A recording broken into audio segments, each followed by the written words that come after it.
Hi, I'm your host, Chris Peterkin, and to my left is your co-host, Rhonda Farmer, and this is Talking in Translation. This show attempts to get men and women on the same page by directly addressing the topics and issues that cause us to fight like cats and dogs. And even though sometimes trying to communicate with one another is trying to understand apples and oranges, Talking in Translation looks to destroy language barriers. With us today, we have guests first. We have two guests. First, we have Chris Spencer, UNCP alum, and then we have Beulah Chanakar.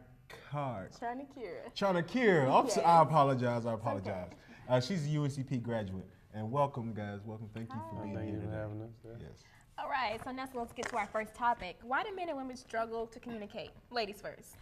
Basically, I think men and women struggle to communicate because we just speak a whole different ball game. Like, I like to be elaborative. I like to, somebody, if I ask a guy, well, how was your day? I want him to explain. I want to know the details. And men are just much more concrete. I ask them how their day was. It was good. Well, I need you to explain a little bit more. And so that's why I think it's just hard for us to communicate. We just speak two different languages sometimes, and processes are different. Mm-hmm. What's your intake on that? I think I think that men are just more simplified and women are just doing too much. With the questions and all that and everything they ask you, guys are just directing to the point, and we want to get it done. We don't have time to sit there and, hash out the details, unless you're talking about like a contract or money, which women aren't. So, when it comes to business, men have one mindset. When it comes to women, men have another mindset. Yeah. And we don't really care to talk about our emotions and explain everything. If it's a problem, fix it. That's how we operate. Yeah, so. I agree. Well, thank you for agreeing. All right, well, we're going to switch to our next topic, which is why don't men listen? This is 7 reasons, according to Dr. Robert Leary, who's a therapist. 1 is a power struggle. 2 is sarcasm. 3 is macho thinking. 4, emotional dysregulation. 5, not wanting to reinforce whining. 6, demand for rationality. And 7, problems have to be solved. So what do you think about those 7 reasons? About why men don't listen? Right. Well, I never really heard of those reasons before, but I can agree with some of them about the whining, because I always hear a lot of guys saying, I don't want a woman that whines, I don't want a woman that complaining, because sometimes I feel like guys think when a woman is trying to talk to them, that they think that she's trying to whine or complain, but I just want to talk. Like, I just want you to listen. I just need somebody to talk to and just to vent, and then he is just tuning me out. Chris, you laughing? It's funny. Because you could say that, in the way you're saying it, like, yes, women just don't want to, men don't want a woman that whines. But when women start whining, they don't talk like that. They actually whine, and it's, something different. So their voices change and they go all high pitch. But as far as my thinking, I think I will go with the one about the rationale and the solving the problem. I think women think that all problems can be solved, which they can't. Sometimes you create more problems when you actually try to go and solve one problem. And then, men don't want to listen because you're not being rational. You're arguing off emotion, which is not rational. And so that's why we just blank out and, just forget what you're saying. So. Now, I am going to add to that. Women use men in their relationships, I will say, as outlets. What do you feel about that? Because y'all are outlets to us. Yeah, and that's cool. I would definitely say, when a woman's going to be a woman, a man's going to be a man, and if it's an outlet, not that we're the outlet, thing that they're arguing with, then it's fine. Like, I can stand a girl that comes home and, talks about her job and the people at her job. That's them. It ain't got nothing to do with me. I can listen to that all day. But when she starts directing at me, then we have a problem. So, But yeah, I can be the outlet for her, as long as she doesn't do it too long. Oh, and, what you mean? Okay, at a certain point, it's like if you're sitting here complaining about the same thing every day, I'm just gonna tell you to, suck it up and because I think that's why women like men, because we give them that direct approach sometimes, Like True. They want to hear like, just shut up and be tough about it, and then they'll say, I'm gonna go in there and be tough, Well, that brings me to my third topic, nagging. An author, Jocelyn, the author of The Inside the Mind of the Modern Day Bachelor. One of the quotes that she put here, nagging can make a man feel like a little boy or being scolded by his mother. Give me your intakes on that. Well, again, I don't know if it's Jocelyn you're talking about from Love and Hip Hop or not. But I don't know if that's her, but nagging is probably one of the worst pastimes for women. If you ever, if you were to Google like a woman, a picture of a woman and hit image, it probably would show a woman like this gosh. nagging with her hands up. Gender And, stereotype. Sorry. Yeah, stereotype, but it's true. I mean, women do nag sometimes, and guys don't want to really be nagged. We just want to get over it. Just tell us, hey, you did this wrong. This is how I feel. And we men are open to women's feelings. I think there's a misconception that men are open to feelings. We're open to hear about it, but we don't hear about it all day, every day. So. You got anything to add to that? Because what are some things that women nag about? I mean, not all women nag about little petty stuff, but some women do nag about, can you put the toilet seat down? Can you take out the trash? Do you hear? Do you? Oh, but toilet seat? Are you open to that and that kind of nagging? Like, okay, if you don't want the nagging, then you would correct the action. But what do you feel about that? Well, I feel you got to address it. First you got to get to the heart of it, right? Mm-hmm. Because think about it, toilet seat issue. Why does the guy really put the toilet seat up? Because we're trying to We're trying to prevent from anything getting onto the toilet seat, so you can sit down. So put it down So when out you of respect finish for then. you, we lift Yes. it. Now, if we didn't respect you, we would We just leave it go down and the leave it entire down. time. So can you put it back down when you finish though? That's the most difficult part because half time once we're finished, we like, okay, we got to go on to the next thing. We're like, Just okay, washing your No. hands. washing your Just- hands, So- getting It out. takes 1 second.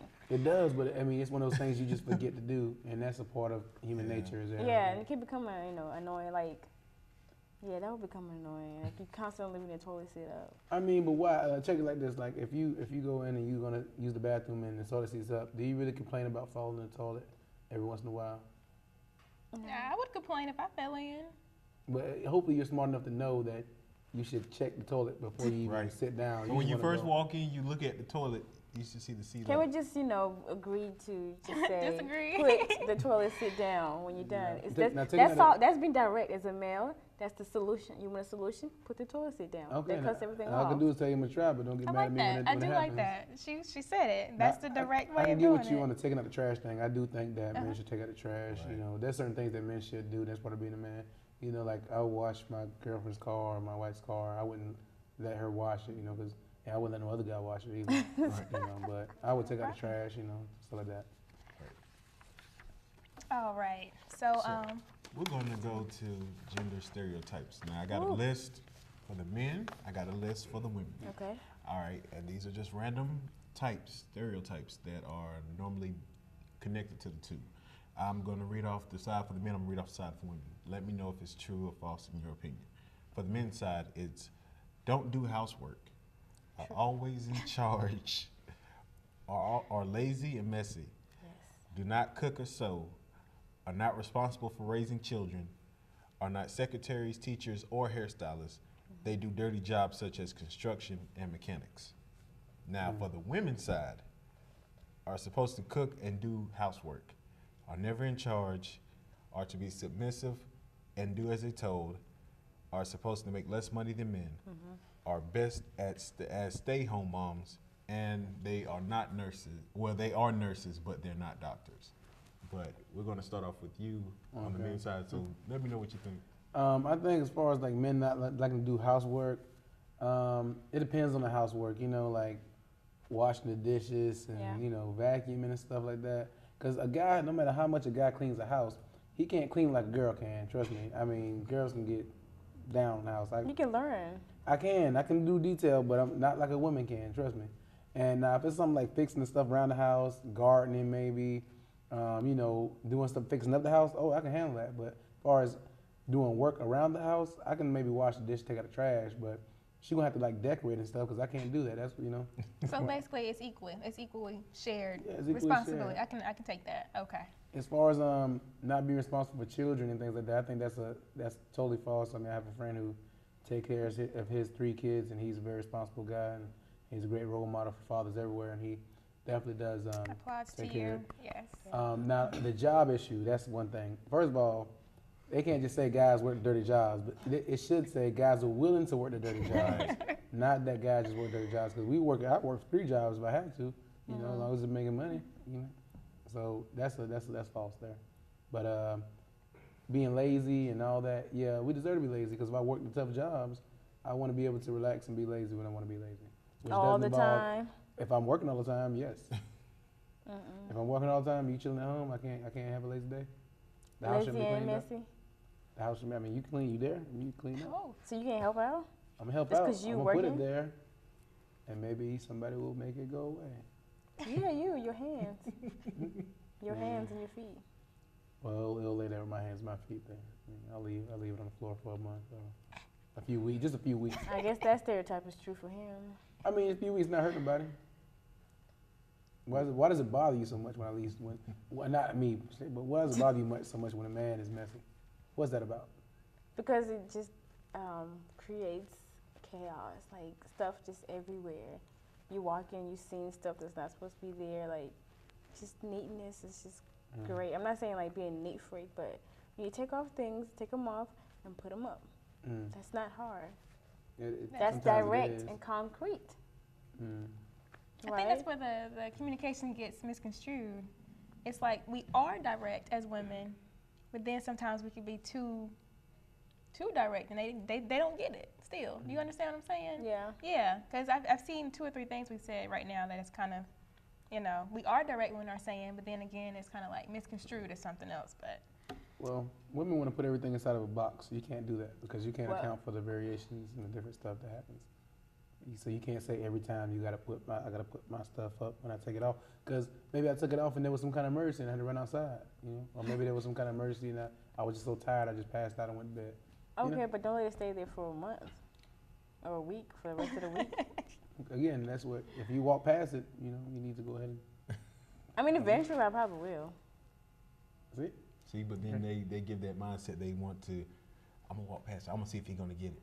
Yeah. I'm going to see if he's going to get it. Day after day, I'm going to see if he's going to get it. Power struggle, yeah. And then when they finally get tired of it, they want to mention it to the guy, then take care of it, and then mention it again.